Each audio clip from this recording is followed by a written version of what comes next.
Olá a todos que acompanham este canal, está começando mais um Bom Dia Mercado, onde eu faço aqui o meu planejamento de trabalho. Vou fazer aqui o meu planejamento para essa quarta-feira, dia 25 de agosto, junto com vocês, compartilhando a minha tela, comentando o que eu vou buscar em cada jogo que eu separar. Sempre gosto de avisar que os jogos que eu separo aqui não são os melhores jogos do dia, são os jogos que provavelmente vão se adaptar aos meus métodos, que eu estou listando aí do lado, tá? Eu tenho uma explicação para cada uma dessas linhas aqui embaixo, abre a descrição do vídeo que você vai encontrar. Aí na descrição também você vai encontrar o meu curso gratuito, se você está chegando agora, vai te levar do módulo iniciante até a parte avançada, você vai aprender bastante sobre trade. Você consegue fazer esse curso lá no meu blog com o complemento em texto e também consegue fazer aqui pelo YouTube. Eu estou trazendo as aulas aos poucos para cá para o YouTube para ficar tudo liberado, tá? Não precisa fazer nenhum registro no blog, não precisa fazer nada, tá? É gratuito mesmo, não tem pegadinha não. Bom, antes de falar sobre esse dia 25, onde teremos um jogo isolado da DFB Pokal, da Copa da Alemanha, teremos mais alguns jogos da Copa da Liga Inglesa, o restante da definição dos classificados para Champions, né? Ainda são mais 3 jogos da pré-Champions, um jogo da Série B e 3 jogos das quartas de final, jogo de ida da Copa do Brasil, tá? Confrontos dificílimos. Mas antes de falar sobre isso, eu quero falar sobre esse dia 24 que ainda está rolando. Foi um dia que eu dei poucos cliques, encontrei poucas oportunidades, não foi um dia, por enquanto, muito produtivo, né? Os 2 cliques que eu dei não foram positivos, mas pelo menos eu escapei provavelmente de algumas pegadinhas no mercado, tá bom? Bom, a gente tinha falado sobre esse jogo aqui do Sieg Hall contra o Viktoria Berlin na terceira liga da Alemanha. Eu imaginei que seria um jogo um pouco mais aberto do que foi só 1-1, mesmo com o resultado o Viktoria assumiu a liderança, mas do que vinha apresentando em relação a gols não foi tão bom assim, tá? Foi apenas 1-1, eu tinha separado aqui para trabalhar no mercado de gols. O outro jogo do dia que eu tinha separado para gols foi o Ferencváros e Young Boys. Esse jogo eu trabalhei o mercado de gols no segundo tempo, esperei pacientemente a odd do over à frente para trabalhar, estive dentro, teve um penal a meu favor aos 72 e o rapaz do Young Boys perdeu e depois teve um gol só aos 93, ou seja, teria batido meu over à frente se não fosse esse gol perdido, não deu tempo nem de freebetar, obviamente com esse gol no final, e terminou assim mais um jogo 3-2. Acho que o último jogo já tinha sido 3-2, né? Foi mais ou menos, exatamente, tinha sido 3-2 na ida, foi 3-2 na volta, mais um jogo de 5 gols e o Young Boys passa para frente. Eu já vou fazer algumas considerações sobre o Young Boys ali nos apontamentos que eu fiz, tá? O que mais? Ludogorets e Malmo, 2-1. Também trabalhei o over limite nesse jogo no final, achei que foi uma entrada ruim da minha parte, o jogo estava um pouco mais movimentado, mas o Malmo recuou demais, desistiu de jogar, só deu o Ludogorets, e eu achei o Ludogorets, já tinha feito esse apontamento na semana passada, o Ludogorets muito fraco na parte ofensiva, e não conseguiu criar nada para cima do Malmo. O Malmo também muito desinteressado, então eu acabei me abraçando nesse over limite. Na minha opinião, eu também faço várias entradas ruins, uma entrada de merda aqui. Então esses 2 cliques que eu dei, o over à frente no Young Boys, com um penal perdido, e aqui o Ludogorets com o Malmo, que na minha opinião foi uma entrada ruim, foram os únicos 2 cliques que eu dei. Eu não quis me envolver, deixa eu apagar aqui, eu não quis me envolver nesse jogo do PSV contra o Benfica, onde o Benfica acabou se classificando, porque houve um cartão vermelho muito cedo para o Lucas Veríssimo aos 32, e não deu para ver um jogo decente, né? Não deu para ver o Benfica jogando, o Benfica escolheu se retrancar, se segurar do jeito que deu. O PSV teve várias chances de se classificar ou de pelo menos empatar o confronto e acabou não conseguindo. Então eu preferi me ausentar do mercado. Por quê? Com o PSV precisando da vitória, já que o primeiro jogo tinha sido 2-1, o cenário era, com a expulsão, o PSV com uma odd extremamente amassada, o mercado dando, obviamente, um super favoritismo para o PSV, e para trabalhar ali, se você vai trabalhar a favor do PSV, você vai sangrar, porque o mercado tem todo aquele caminho para subir, para corrigir no segundo tempo, e se você for trabalhar contra, você tem todo o risco também, obviamente, do PSV fazer um gol. Teve bola na trave e tudo mais. Então, para minha saúde, para o meu emocional, são situações que eu não gosto de fazer. Até comentei no Telegram com vocês que naquele jogo do PSV eu preferia ficar de fora. Não trabalhei limite, não trabalhei nada, não dei nenhum clique, simplesmente assisti o jogo, tá?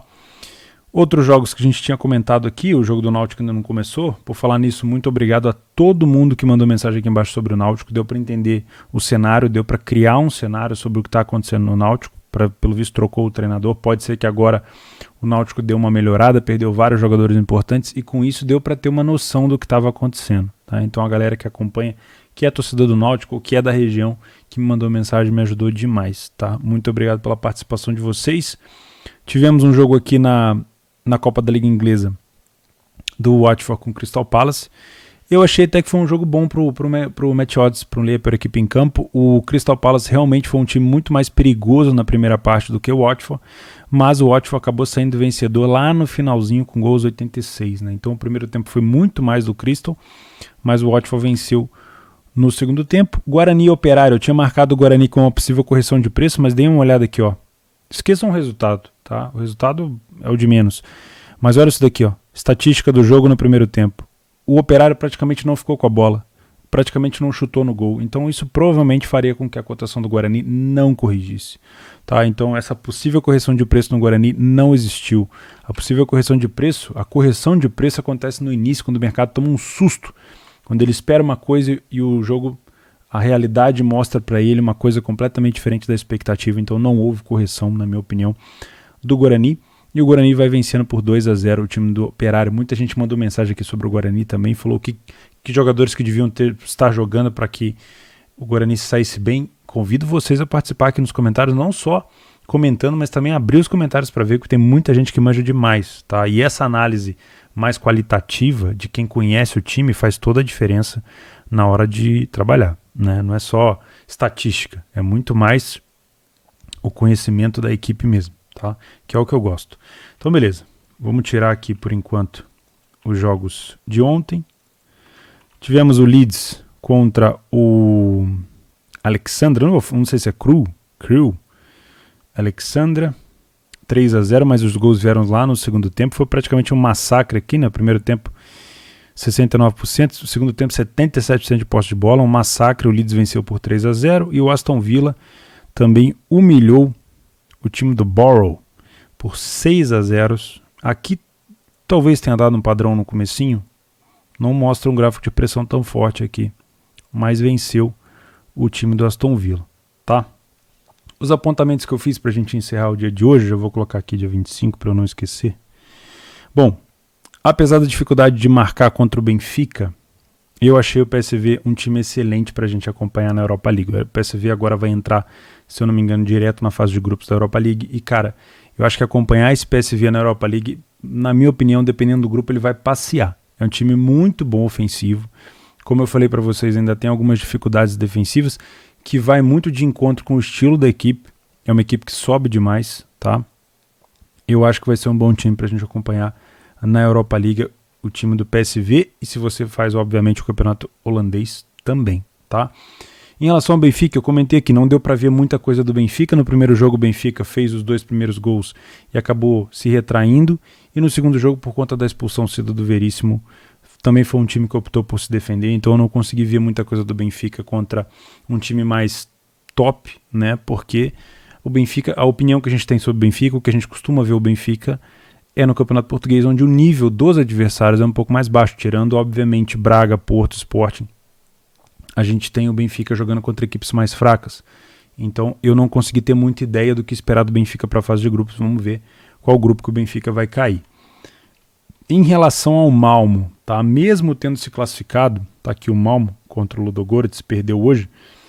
Eu, sinceramente, o poderio ofensivo do Malmo me pareceu bastante questionável. Eu achei o Malmo muito fraco no ataque, muito fraco, tá? E na minha opinião, dependendo do grupo, vai ser saco de pancada, tá? Em contrapartida, a mesma coisa que deve acontecer com o Young Boys, né? Porque a gente sabe que dependendo do grupo ele vai cair contra equipes muito fortes, mas o Young Boys eu já vejo um poderio ofensivo muito grande, o que pode surpreender provavelmente alguns adversários com um nível um pouco mais mediano, né? Tirando aqueles super times, se a gente tiver um nível mais mediano, dependendo do grupo que o Young Boys pegar, se não for todos os super times, eu acho que ele pode incomodar e até atrapalhar, né? Não só incomodar, mas até atrapalhar alguma classificação. Time muito bom ofensivo, mesmo tendo perdido um pênalti a meu favor hoje. Tô de boa, vou perdoar. tá? Bom, vamos falar então do dia de amanhã. Eu tô gravando esse vídeo ainda à noite, né? Começo, a gente tem aqui um Bremer SV contra o Bayern de Munique. Esse jogo foi adiado da primeira rodada da DFB Pokal, Copa da Alemanha, porque houveram problemas com o Covid, tá? E a gente vai ter uma situação aqui que é uma situação muito comum quando o Bayern pega um time. Deixa eu dar uma olhada aqui na divisão do Bremer. O Bremer é da Bremen Liga. Provavelmente isso aqui é quinta ou sexta divisão. É quinta ou sexta divisão da Alemanha, tá? E aqui a gente tem uma cotação do Bayern a 1,01. Isso aqui é protocolar, tá? Obviamente o Bayern deve vencer esse jogo. Eu não aconselho vocês a se meterem nesse jogo. A cotação do Bayern é muito baixa. A goleada do Bayern vai estar amassado. O handicap europeu, asiático do Bayern vai estar amassado. Ambas marcas vai estar... Tudo vai estar amassado. Porque o mercado já espera uma vitória do Bayern. Não sei se o Bayern deve colocar o time titular. Provavelmente não. Vai encher o time aqui de garotos, né, para cumprir mesmo a tabela, a primeira rodada, né? Não costuma ser a fase onde o Bayern se complica. O Bayern costuma se complicar talvez quando pega um time de Bundes 2, né, ou um próprio time de Bundes 1 de meio de tabela. Então, cara, aqui é caçar pelo em ovo. Ah, mas é o Bayern, cara, sério, 1,01 é caçar pelo em ovo, tá? Então muito cuidado aqui. É raro a gente ver jogos de times a 1,01, mas acontece, tá? Acontece mesmo. Principalmente na Pokal, onde a gente tem essa paridade, né? Você tem sempre um time de quinta, sexta divisão pegando um time de primeira, e aí sempre o time de primeira decide na casa do adversário. Na Copa da Liga Inglesa acho que também deve ser assim, né? Uma coisa parecida, mas eu ficaria de fora desse jogo, tá? Em relação à Copa da Liga Inglesa, nós temos o... Deixa eu só ver se eu estou falando certo em relação à Copa. Eu acho que eu estou falando certo, né? Eu acho que é a Copa da Liga Inglesa mesmo. Deixa eu dar uma olhada aqui. Copa da Liga Inglesa, isso mesmo. Não falei errado, não. Em relação a essa Copa da Liga Inglesa, a gente tem o Southampton, que é um time de primeira divisão. Mesmo, eu ouvi algumas opiniões de que o Southampton poderia ser um dos times candidatos a rebaixamento, mas vai pegar um time aqui da quinta divisão. Eu acho que é quinta divisão, ele é da League 2. A League 2 está abaixo da Ligue 1, que está abaixo da Championship, que está abaixo da Premier League. Não. Então ele é da quarta divisão, se eu não estou enganado, né? Uma cotação de 1,45. Eu não acompanho o Southampton o suficiente para colocar ele no padrão de back, né? Para tentar buscar um padrão de back ele. Mas se você conhece, pode ser uma oportunidade de buscar um Southampton aqui a 1,50, 1,60 contra um time de quarta divisão de meio de tabela, tá? O Newport County, beleza? O outro jogo do dia é o Arsenal contra o West Bromwich. Cara, toda vez que o Arsenal for jogar, todas as vezes eu vou achar que o Arsenal vai se complicar. O West Bromwich está na Championship, né? Ele desceu na temporada passada, se eu não estou enganado, para a segunda divisão da Inglaterra. Não sei se o Arsenal vai colocar o time inteiro aqui. Não sei se o Arsenal vai colocar um time competitivo. Competitivo deve ser, mas não sei até que ponto o Arsenal vai se dedicar nessa segunda rodada da Copa da Liga Inglesa. Então eu prefiro ficar de fora, tá? Essa cotação, se fosse o time principal, eu iria dizer que está justo. Como eu não sei se vai ser o time principal, realmente eu prefiro não opinar. O que é bom avisar, se você for apenas pelo peso da camisa, é que o peso da camisa do Arsenal já não é tão pesada há muito tempo. E o Arsenal vem acumulando vexames. Então toma cuidado, tá? Então sempre que eu falo que você tem que tomar cuidado, eu sempre coloco aqui, ó, nos times que podem se complicar, para você dobrar a atenção, não é para você fazer lei. É simplesmente para dobrar a atenção a ele, pra você não ir tão com sede ao pote, beleza? Em relação à Champions League, nós temos o jogo da volta entre Brøndby e Salzburg. O primeiro jogo, o Brøndby achou um gol no começo e se fechou completamente. Foi um jogo onde o Salzburg dominou quase que 89 minutos do jogo e acabou conseguindo virar. Tá? Esse jogo poderia ter sido muito mais em relação ao placar, porque o Brøndby praticamente desistiu de jogar. Eu vejo um favoritismo muito grande do Salzburg nesse jogo. Tá? Eu acho que o Salzburg é pleno favorito para poder passar para a fase de grupos. Merece. Tá? É um time que teve naquela fase de grupos num grupo do Liverpool, não sei se vocês lembram, onde surgiu o Haaland, né? o Haaland, como ele... Parece que se você estiver na terra dele, na Noruega, você tem que chamar de Haaland, mas fora é Haaland. Então, foi quando ele surgiu naquele jogo contra o Liverpool, 4-3, se eu não me engano. Foi excepcional aquele jogo. E o Salzburg agora de volta, eu acho, tá?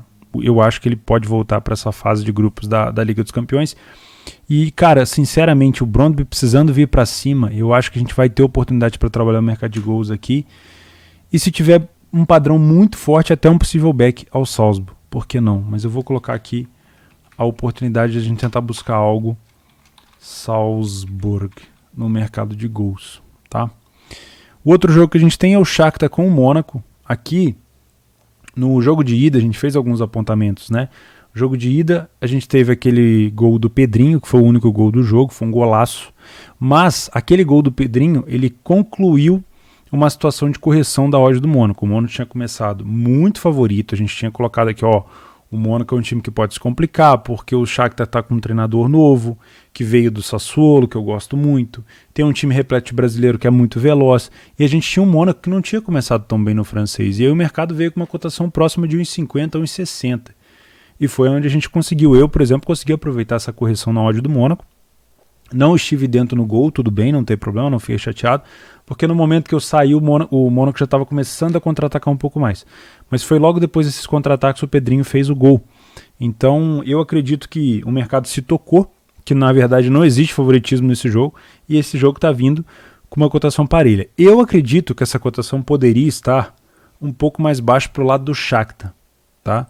Pelo que ele apresentou no primeiro jogo lá na França. Mas, como a gente sabe que o mercado está pesando muito agora alguns times franceses, ele acabou colocando o Mônaco um pouco mais favorito. Eu acho, na minha opinião, que é um jogo para gols. Não deve, na minha opinião também, se confirmar um jogo com tão poucos gols como foi o primeiro jogo. Acho que é um pouco mais aberto, porque aqui tem decisão, não tem critério de gol fora, então o Mônaco tem que ir para cima também.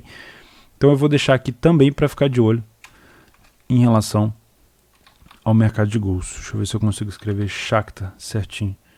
Shakhtar e Mônaco. Beleza, acho que é isso. Shakhtar e Mônaco. Show. E por último nós temos o Zagreb contra o Sheriff Tiraspol. Cara, o primeiro jogo foi excepcional de ver, porque eu lembro que eu comentei aqui que o Zagreb tinha anteriormente não, há algumas temporadas atrás, talvez há 3 anos atrás, um dos melhores contra-ataques da Europa. E era onde eles estavam em fase de grupo de Liga dos Campeões, tinha alguns jogadores de frente muito bons, tinha um bom goleiro. E realmente fazia um jogo assim espetacular em relação ao contra-ataque. Só que nesse jogo, onde o Tiraspol, no jogo de ida, onde o Tiraspol jogou em casa, quem forçou o Zagreb a tomar contra-ataque foi o Tiraspol. O Zagreb teve que propor o jogo, ficou com a bola, o Tiraspol se fechou, o Sheriff se fechou. E, cara, mandou muito bem nos contra-ataques. E fez muita diferença e fez um salseiro danado na zaga do Zagreb. Foi 3-0. E aí, só resta pro Dinamo Zagreb vencer o jogo e devolver pelo menos os 3-0. E essa cotação vem com uma cotação de super favorito. Eu até poderia imaginar uma situação onde a gente trabalharia num back Zagreb. Por quê? O Tiraspol não precisa vencer, deve se recuar, vai manter essa bola com o Zagreb, a gente vai ter provavelmente um Zagreb no campo ofensivo, propondo o jogo, recuperando a segunda bola. Tudo isso lindo, com padrão provavelmente de back. O que me tiraria de trabalhar desse back? Os contra-ataques. Eu já tive na semana passada um Tiraspol surpreendendo o Zagreb, o Dinamo Zagreb, com os contra-ataques. Então como é que eu posso vir para esse jogo com um back Zagreb sabendo que eu posso tomar um gol contra a minha posição? Ah, mas o Tiraspol não precisa vencer. Cara, mas se der a oportunidade, os jogadores de frente vão contra-atacar. Então eu prefiro ficar de fora. Nem para gols eu vou trazer. Porque o Tiraspol pode sim abdicar de jogar e segurar a vantagem. Você imagina um time, vamos ver aqui, da onde que é? Da Moldóvia. Você imagina um time da Moldóvia, segurar o resultado e vir para uma fase de grupos da Liga dos Campeões. Espetacular. Financeiramente isso é muito bom. Então eu prefiro ficar de fora dos gols. Não estou dizendo que vai ser um jogo ruim, pelo contrário, não estou dizendo também que não vai sair gols. Mas é muito mais provável que o Zagreb fique em cima querendo devolver o placar e o Tiraspol fique se defendendo. E aí pode até dar um padrão de back, eu vou ficar de olho sim, mas também não vou trazer para cá. Mas eu prefiro ver o jogo ao vivo. Tá? Pode ser uma pegadinha. entendeu? Pode ser uma pegadinha. Não vou trazer o Zagreb como time que pode se complicar aqui, porque eu entendo por que o mercado fez isso. Ele tá dando um super favoritismo pro Zagreb, porque realmente o Zagreb tem um futebol melhor, e o Tiraspol não precisa do jogo. Ele vai simplesmente recuar e defender. E provavelmente deve aproveitar alguns contra-ataques. Então muita atenção nesse jogo, tá? Muita atenção, porque se o Sheriff tiver que escolher entre se lançar para aproveitar contra-ataque e ter uma vaga na Liga dos Campeões da fase de grupos, cara, a gente já sabe mais ou menos o que pode acontecer. Mas, obviamente, você abdicar demais de jogar, você pode acabar sendo punido, tá bom? No jogo da Série B temos Vila Nova e Avaí. Eu, assim, assisti o jogo do Vila Nova inteiro contra o Botafogo, não gostei muito. Talvez no segundo tempo o Vila Nova tenha mostrado pra gente que foi pra cima, que quis se recuperar, mas foi muito mais porque o Botafogo tirou os jogadores principais, recuou, tá, e acabou tomando, se eu não me engano, foram 2 gols de escanteio, né? E o Avaí hoje, cara, merece respeito. O Avaí fora de casa é o terceiro melhor visitante, tem apenas 2 derrotas. E o Vila Nova em casa é o segundo pior mandante, apenas 1 vitória. Então tudo indica que a gente pode ter aqui uma boa situação pro Avaí. Então eu vou trazer esse jogo para um Leia Pior Equipe em Campo. Quem sabe? Tem muita gente que pergunta aqui nos comentários, pô, quando você coloca Leia Pior Equipe em Campo, você vai ler a quem? A pior equipe em campo. Não tem muito segredo.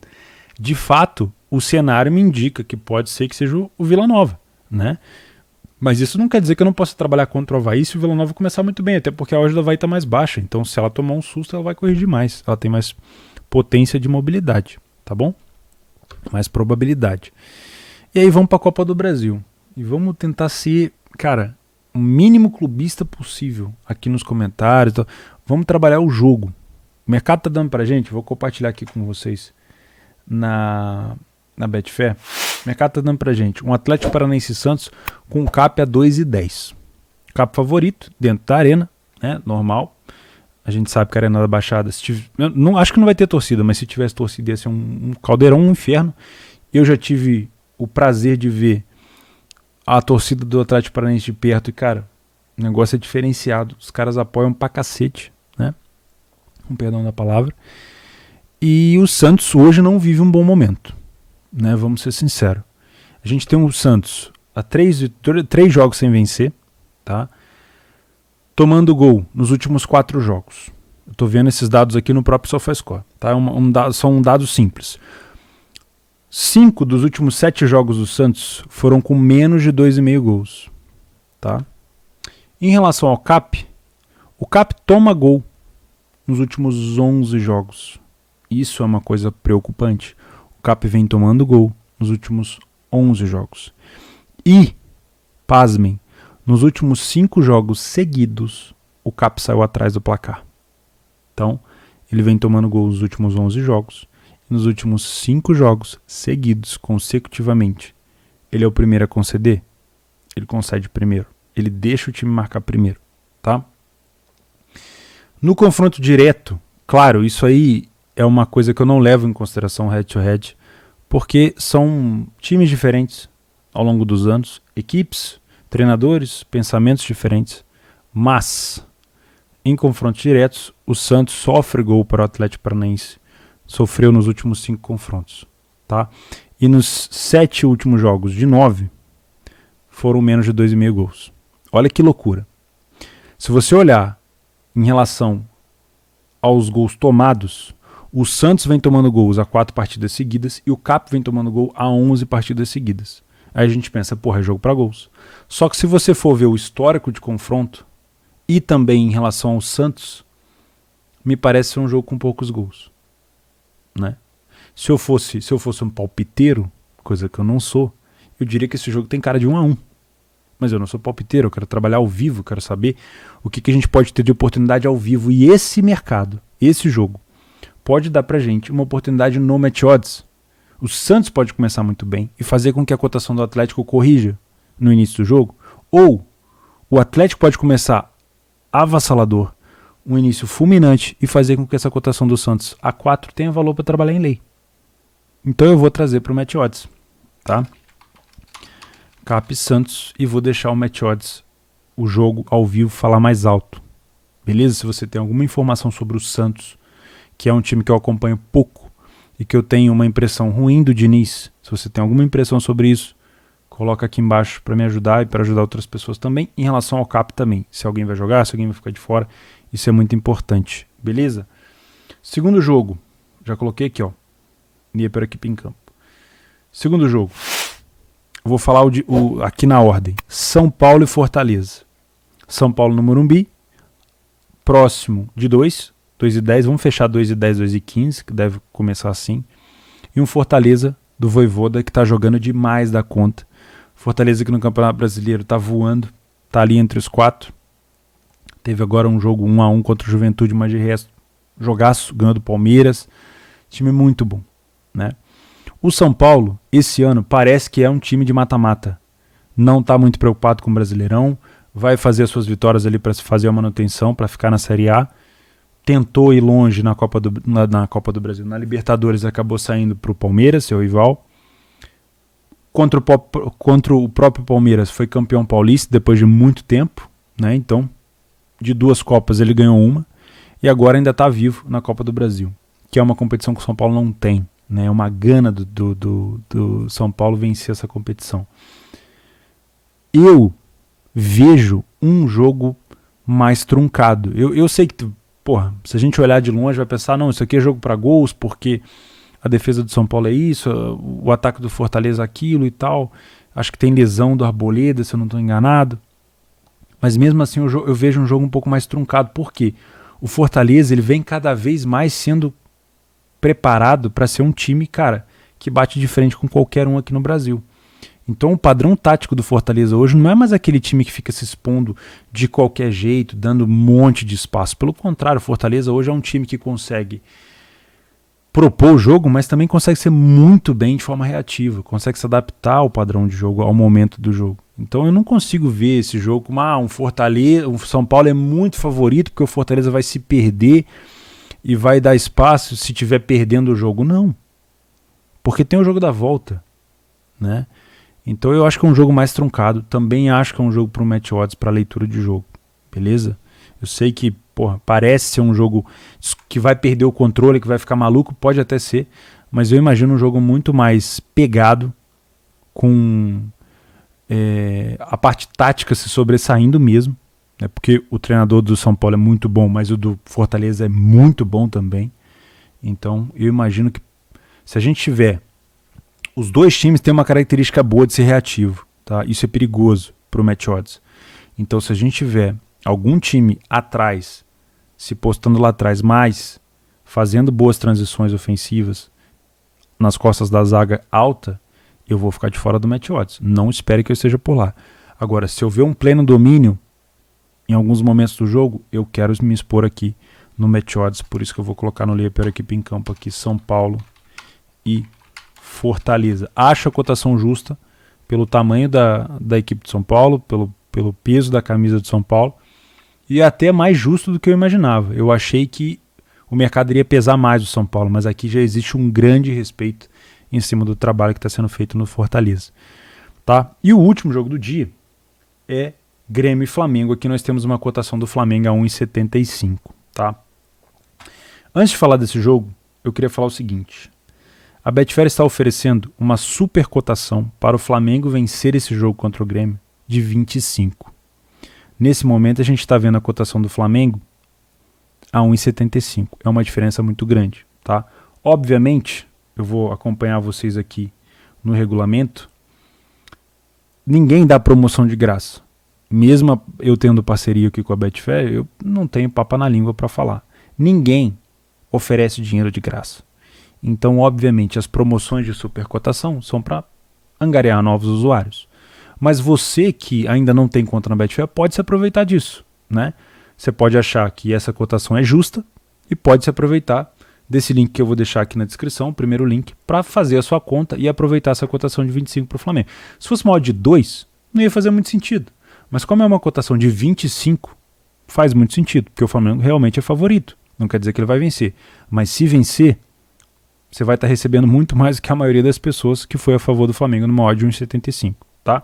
Porém, entretanto, todavia, lembre-se que a aposta máxima é R$10, ela deve ser feita no Sportbooks, eu já vou te mostrar onde é que é. E tem uma série de regras nessa própria página, depois que você clicar no link aqui, ó, que você não pode fazer o cash out, você tem que fazer a aposta antes do evento começar, você não pode fazer múltipla, você não pode, enfim, tem uma série de coisas aqui para que você não perca esse bônus, tá? E aonde você vai fazer essa aposta? Aqui, ó, na parte de esportes aqui em cima, tá? Não é no exchange, na parte de esportes. Você vai vir aqui do lado na Copa do Brasil, muito simples, pegar o jogo do Grêmio. E o mercado que está sendo dito aqui na promoção é o mercado de resultado final, 90 minutos apenas. Então a gente volta para cá e acha esse mercado aqui, ó. Cadê? Resultado final. É simplesmente resultado final. Às vezes aparece escrito 90 minutos apenas, mas é o resultado final, tá? Cotação atual do Flamengo aqui no Sportbooks é 1,65 no Sportbooks. Ou seja, ainda é mais baixo do que no Exchange, 1,65. Beleza? Lembre-se, isso aqui é uma promoção para novos usuários exclusiva, mas lembre-se de ler os termos de uso. Beleza? Agora falando do que interessa, do jogo. A fase do Flamengo hoje, ela é muito melhor do que a do Grêmio, obviamente. O Flamengo hoje é semifinalista da Libertadores, ele vai disputar provavelmente o título do Brasileiro e obviamente vai querer passar pelo Grêmio na Copa do Brasil. O Grêmio hoje foi eliminado caiu para a Sul-Americana, foi eliminado da Sul-Americana pela LDU. No Brasileiro está passando por um momento complicado, já parece que está melhorando, já venceu o Bahia, já venceu o Cuiabá, já deu uma respirada, já está saindo fora da zona de rebaixamento depois que a chegada do Filipão, mas ainda é um time que está se reorganizando, principalmente depois da saída do próprio Renato Gaúcho. Tá? Então agora que a gente já sabe a cotação do Flamengo, vamos voltar para cá. Ó. Em relação a dados, tá? O Flamengo não perde para o Grêmio, olha que loucura isso aqui, em 8 jogos. Vamos confirmar isso aqui. Ó. A última vitória do Grêmio sobre o Flamengo foi em 2017, não, mentira, foi em 2018, 2-0 na Arena. É muito difícil o Flamengo vencer lá na Arena, é muito complicado, tá? Eu já estive na Arena do Grêmio algumas vezes, é muito difícil. Mas, nos últimos 8 confrontos, incluindo um jogo fora de casa, 2 jogos fora de casa, 3, né? O Flamengo não perde para o Grêmio nos últimos 8 jogos, tá? Isso é uma coisa muito estranha, porque o Flamengo sempre teve muita dificuldade com o Grêmio, com o Inter, com times do Sul, tá? E foi o primeiro a marcar de 6 vezes nas 8, né? O que a gente tem? Dos últimos 8 jogos, o Grêmio pelo menos tomou um gol do Flamengo. Ou seja, o Flamengo costuma ser o primeiro a marcar nesses últimos confrontos e o Grêmio, obviamente, costuma sofrer gol do Flamengo. Em relação ao desempenho dos times, sem ser head-to-head, sem ser frente a frente, o Flamengo não perde a 4 jogos. Tá? Os últimos resultados do Grêmio, em todos os campeonatos, a última derrota do Grêmio foi para o São Paulo, depois 2 vitórias no Campeonato Brasileiro e já vem se reerguendo, já vem melhorando. O Flamengo empatou com o Ceará fora de casa, tinha vencido o Olímpia, a última derrota foi aqueles 4-0 para o Inter, o arquirrival do Grêmio, lá no Maracanã. Tá? A cotação, na minha opinião, ela poderia estar um pouquinho mais alta para o Flamengo? Poderia estar próximo de 1,90 talvez, tá? Mas obviamente hoje a gente tem um mercado confiando muito mais no Flamengo. O que eu vejo para esse jogo? Eu vejo uma possibilidade do Grêmio recuar. Isso não quer dizer que seja medo do Flamengo, isso quer dizer realmente para tentar jogar em cima do erro do Flamengo. Eu quero lembrar vocês que o Flamengo não joga bem quando está perdendo, ele não reage bem a gols, tá? E isso é uma coisa que eu venho constantemente batendo na tecla com vocês. Se você pegar o último jogo do Flamengo contra o próprio Ceará, eu não gostei da reação do Flamengo. O Ceará acabou recuando demais e desistindo do jogo. Aí depois que tomou o empate veio para cima. O jogo do Flamengo contra o próprio Inter, aqueles 4-0, foi visível, o Flamengo ficou muito pilhado. Não quer dizer que toda vez que o Flamengo tome o gol ele não vai recuperar ou vai perder, tá? É simplesmente uma chamada de atenção, tá? E o Grêmio deve jogar, na minha opinião, parecido como o Inter jogou contra o Flamengo. Recuado, jogando na transição, tá? O que o Flamengo faz de pior hoje com o Renato e com qualquer outro treinador que passou? Transição defensiva, que é você estar com as linhas altas e ter que voltar para marcar. Tá? O Flamengo hoje tem alguns jogadores um pouco mais velhos ali atrás. De vez em quando o Michael joga, coloca o Michael, que é a correria do time, para poder fazer essa transição defensiva, para poder ficar quando o time está lá na frente. Mas a maioria das vezes é o Diego, é o Felipe Luiz, né? São jogadores um pouco mais de idade.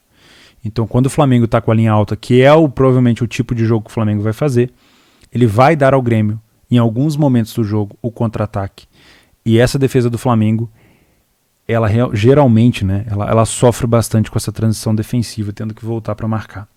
Como que um time do Flamengo, eu já falei isso aqui, como que um time do Flamengo defende o seu adversário? Como o Flamengo joga com a bola no campo do adversário, a primeira situação, a primeira arma de defesa do Flamengo é a pressão. É recuperar a bola no campo ofensivo, fazer marcação-pressão. Enquanto o Flamengo estiver fazendo marcação-pressão, recuperando a segunda bola, pode até dar pra gente um padrão de back Flamengo. Porque é o que o Flamengo faz. Ele retém a bola, ele pressiona. O Ilharão é muito importante, ele não jogou contra o Ceará. O Arrascaeta também não tinha jogado contra o Ceará. O Bruno Henrique. É muito importante essa pressão pós-perda, tá? O Flamengo fazendo pressão pós-perda, com jogadores no campo de ataque, recuperando essa segunda bola, ele pode dar pra gente um padrão de back. Isso é muito importante verificar. Para de olhar um pouco para a bola e verifica onde está o meio do Flamengo e como é que eles estão pressionando, tá? A saída de bola do Grêmio. Quando o Flamengo começar a não recuperar essa segunda bola, quando o Flamengo não conseguir fazer essa marcação-pressão e o Grêmio estiver passando constantemente do meio campo, aí a gente tem o Flamengo provavelmente correndo perigo. Beleza? Eu não imagino um jogo para muitos gols aqui, não sei, a não ser que desenrole, porque tem o jogo da volta. Mas eu imagino um bom jogo também para o Match Odds. Mas eu vou preferir não colocar nada. Nem back favorito, nem player per equipe em campo. Prefiro ver esse jogo realmente no ao vivo, tá? Podemos ter uma correção de preço do Flamengo? Se o Flamengo jogar do jeito que ele joga, acho difícil. A única coisa que vai fazer o Flamengo corrigir esse preço é o Grêmio jogando muito mais e muito diferente do que se espera. Talvez um Grêmio com a bola, fazendo um jogo pau a pau, em trocação, talvez não seja isso que o Filipão vai fazer, tá? Então é isso. Amanhã eu volto aqui pra gente conversar, os apontamentos. Lembro sempre vocês, se você tá no final desse vídeo, para deixar o seu like, se inscrever nesse canal, assistir os 2 vídeos que eu deixo aí. E cara, se você me acompanha aqui todo dia e não é inscrito, se inscreve. E se você me acompanha aqui também todos os dias, cuide do seu capital, para você estar vivo amanhã e depois de amanhã. E a gente está se falando aqui todos os dias, tá? É importante. Não tente chegar num local que você quer, na banca que você quer amanhã. É uma maratona, cara. Eu não estou aqui todo dia fazendo só vídeo para o YouTube. Eu faço o meu planejamento e dia após dia eu vou trabalhando. E é assim que a gente vai crescendo. Beleza? Um grande abraço.